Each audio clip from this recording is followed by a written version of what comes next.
Saudara-saudara, selamat sore.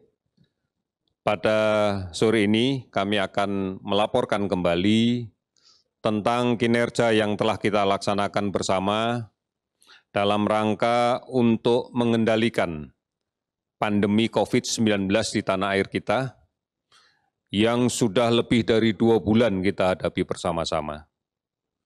Saudara-saudara, pandemi COVID-19 ini telah memberikan dampak yang luar biasa pada semua segi kehidupan kita.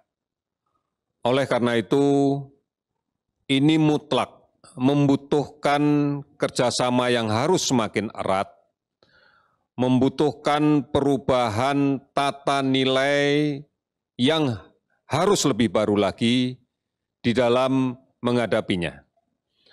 Oleh karena itu, pembatasan sosial berskala besar ini harus dijadikan suatu komitmen bersama, bukan hanya pemerintah, tetapi seluruh masyarakat, pada semua lapisan masyarakat, agar kita bisa dengan cepat mengendalikan ini.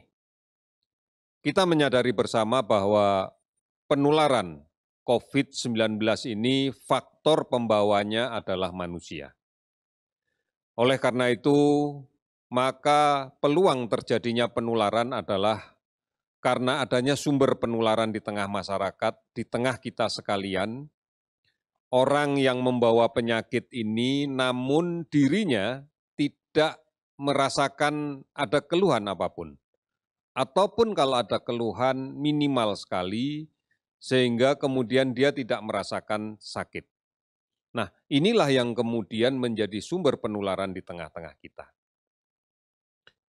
Pada kondisi di mana penularan itu sudah tidak lagi hanya berbasis pada imported case, pada kasus yang datang dari luar saat ini, dan kita yakini bahwa penularan lokal artinya dari satu orang ke orang yang lain tanpa harus ada riwayat bahwa dia telah bepergian dari luar negeri mungkin, atau dari daerah lain yang endemis mungkin, maka kita harus menjadi semakin berhati-hati.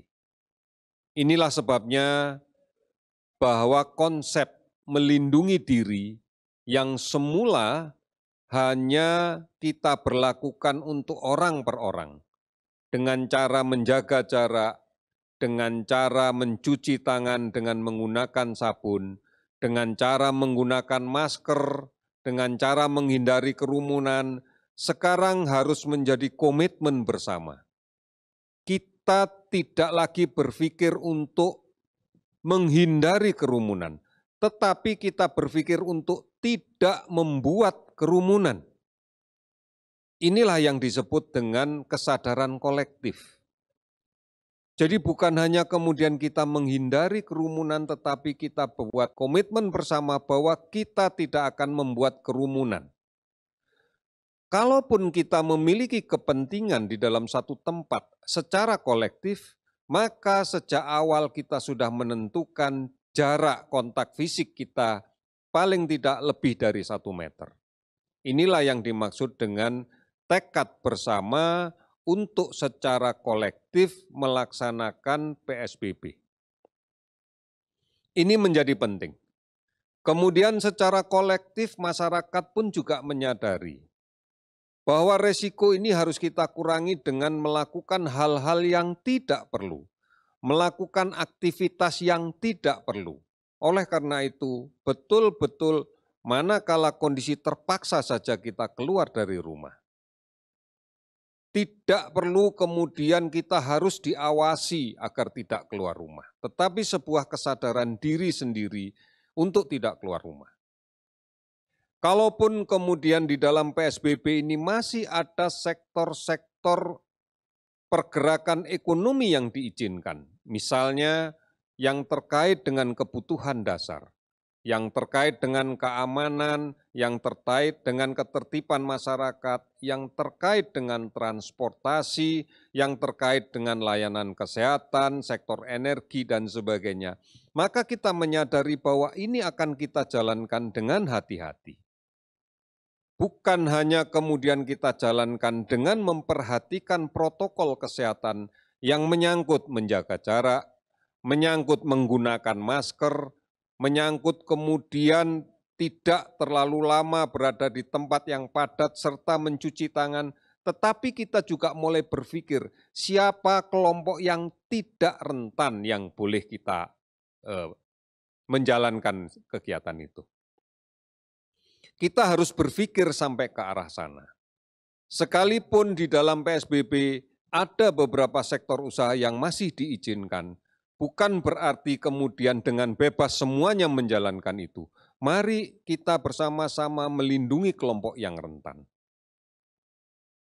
Saudara-saudara, secara data kita bisa melihat bahwa kelompok usia di atas 45 tahun pada umumnya memiliki kerentanan yang lebih berat, yang lebih besar dibanding yang di bawah 45 tahun. Oleh karena itu, pada sektor-sektor yang memang sudah diizinkan, alangkah lebih baiknya kalau kemudian kita menempatkan kelompok-kelompok yang masih muda dengan imunitas yang baik untuk diberi kesempatan menjalankan perputaran ekonomi ini. Semata-mata ini dalam rangka melindungi kita semua. Seperti kita lihat misalnya di dalam kaitan dengan sektor transportasi. Kita berikan kesempatan ini kepada yang usianya masih muda untuk menjalankannya. Yang usianya sudah tua dan memiliki beberapa komorbid dan sebagainya, sebaiknya untuk tidak melakukan ini. Inilah yang harus kita perhatikan bahwa kita tidak lagi bisa berpikir seperti biasanya. Ini sesuatu yang luar biasa dan perlu kita sikapi bersama-sama. Tetap dengan kerangka PSBB, artinya bahwa sektor aktivitas yang memang dilarang atau dibatasi tetap dilarang dan tetap dibatasi. Tapi sektor yang kemudian diizinkan untuk beroperasional, kita mulai siapkan lagi dengan tenaga-tenaga yang muda yang memiliki resiko untuk menjadi lebih parah, lebih kecil lagi. Ini bukan berarti kemudian membebaskan mereka dari protokol kesehatan, tidak. Justru ini akan memperketat protokol kesehatan. Oleh karena itu, mari memahami ini pada perspektif yang benar. Pemerintah sampai dengan saat ini tidak melakukan relaksasi sedikitpun terkait dengan kegiatan-kegiatan PSBB. Namun kita sudah mulai tertib, mulai disiplin, mulai dengan teliti memaksimalkan apa yang bisa kita lakukan di dalam konteks PSBB.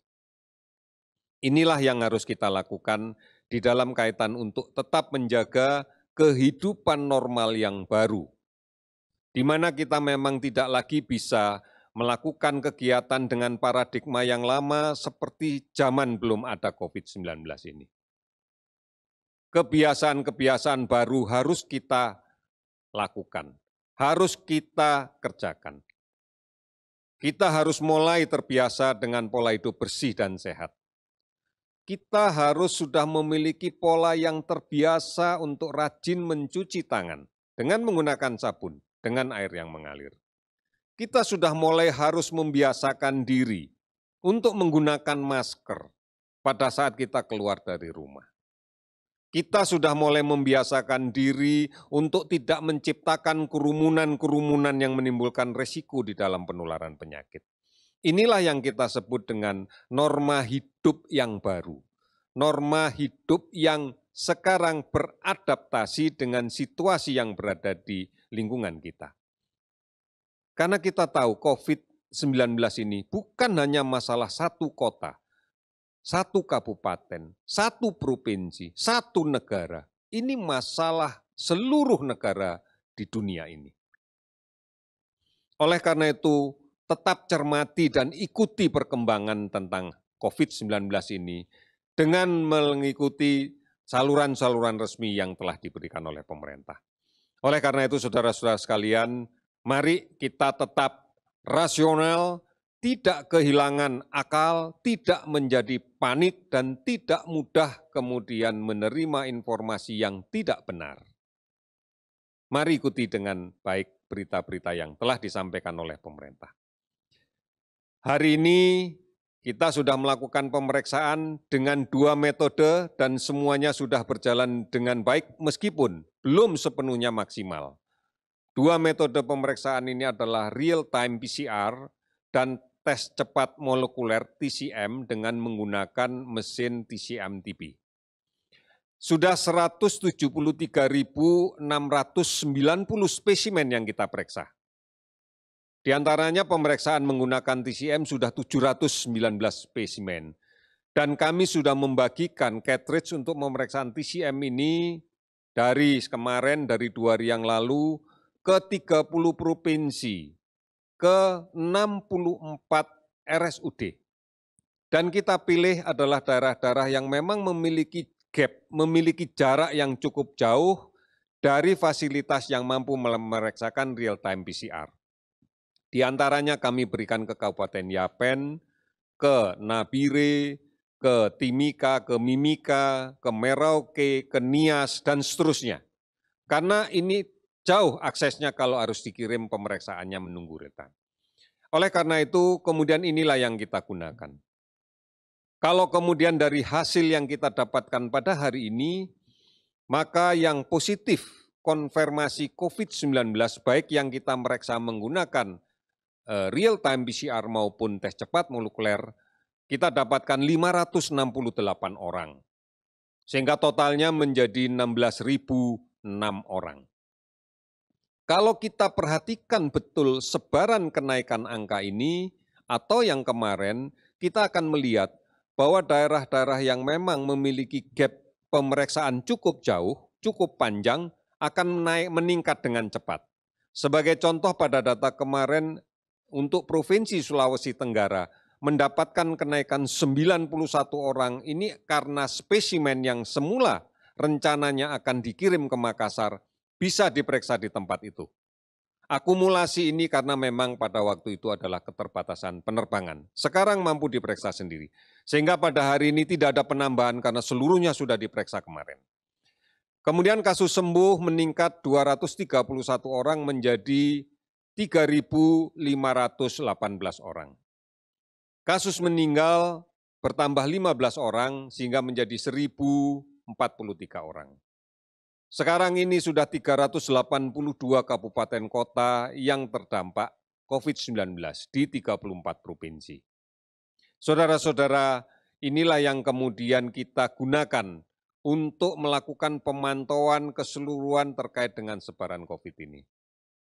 Akumulasi data orang dalam pemantauan sebanyak 258.639 orang. Kalau kita melihat detail dari laporan provinsi, angka ini sebenarnya sebagian besar sudah selesai dipantau. Sudah tidak dalam status ODP, tapi ini adalah angka akumulatif sejak awal. Kemudian PDP sebanyak 33.672 orang. Sebagian dari PDP ini sudah selesai karena terkonfirmasi positif maka masuk dalam kasus positif dan terkonfirmasi negatif maka dia tidak akan masuk di dalam kasus PDP lagi. Oleh karena itu mari bersama-sama kita komitmen kuat untuk menjaga diri, melindungi diri sebagai bagian menyeluruh dari apa yang kita tekadkan dari awal untuk melindungi keluarga kita, melindungi lingkungan kita. Dan secara bersama-sama dalam satu sistem yang kita sebut sebagai PSBB. Oleh karena itu, cuci tangan, pakai sabun, air mengalir minimal 20 detik, ini menjadi pilihan yang terbaik. Karena kita memiliki peluang untuk menularkan penyakit ini manakala sebelum mencuci tangan, kita menyentuh wajah, menyentuh mulut, mata, hidung. Apabila belum mencuci tangan, maka peluang besar untuk kemudian kita bisa tertular melalui droplet orang lain yang tersebar di benda sekitar kita. Saudara-saudara, yang kedua adalah gunakanlah masker. Ini kita berharap menjadi pola hidup baru kita nantinya, yaitu menggunakan masker bila keluar dari rumah. Menggunakan masker bila berada pada lingkungan yang padat yang kita tidak tahu pasti di sana ada yang sakit atau tidak. Karena masker ini melindungi dua hal, percikan langsung dari droplet pada saat ada orang lain yang batuk atau yang bersin. Ini menjadi penting. Dan di samping itu juga menjadi etika kita manakala kita yang sakit, pada saat kita batuk, pada saat kita bersin, maka kita akan terlindung dengan menggunakan masker dan tidak mencemari ke tempat sekitar kita. Ini menjadi penting. Kemudian membudayakan untuk bisa menjaga jarak fisik pada saat melakukan kontak sosial. Ini menjadi penting, agar kita tidak berkumpul berdekatan. Kalau ini kemudian bisa kita bangun bersama-sama, maka di dalam masa depan kita atau beberapa hari ke depan, kita tidak akan lagi mendapatkan kerumunan. Kita tidak akan lagi mendapatkan berdesak-desakan pada transportasi massal. Karena kita tidak ingin melakukan itu. Sehingga kita bisa mengatur ini dengan baik. Oleh karena itu, saudara-saudara sekalian, menjadi bijak manakala dalam situasi seperti sekarang, kita lebih baik di rumah. Kita tidak keluar kecuali untuk hal yang sangat terpaksa, dan kalaupun itu harus kita lakukan, maka kita pilih dari keluarga kita yang memiliki daya tahan tubuh yang paling baik. Secepatnya keluar dan secepatnya dia kembali. Oleh karena itu, akan bijak manakala saat ini kita tidak melakukan perjalanan kemanapun dalam kondisi yang penuh risiko ini. Tidak mudik, sekali lagi tidak mudik. Kita lindungi, bukan hanya kampung kita, tapi diri kita sendiri terhadap risiko yang bisa kita dapatkan selama perjalanan. Oleh karena itu, saudara-saudara sekalian, kita akan melakukan ini bersama-sama. Tidak terputus, kita akan bergotong royong terus-menerus. Karena dengan cara inilah, dengan disiplin yang kuat, maka kita bisa melakukannya. Kita bisa memberikan perlindungan untuk semuanya. Mari kita tekadkan bersama bahwa kita mampu melindungi diri kita. Kita mampu melindungi bangsa ini. Karena kita yakin kita bisa melakukannya. Indonesia pasti bisa. Sekian, terima kasih.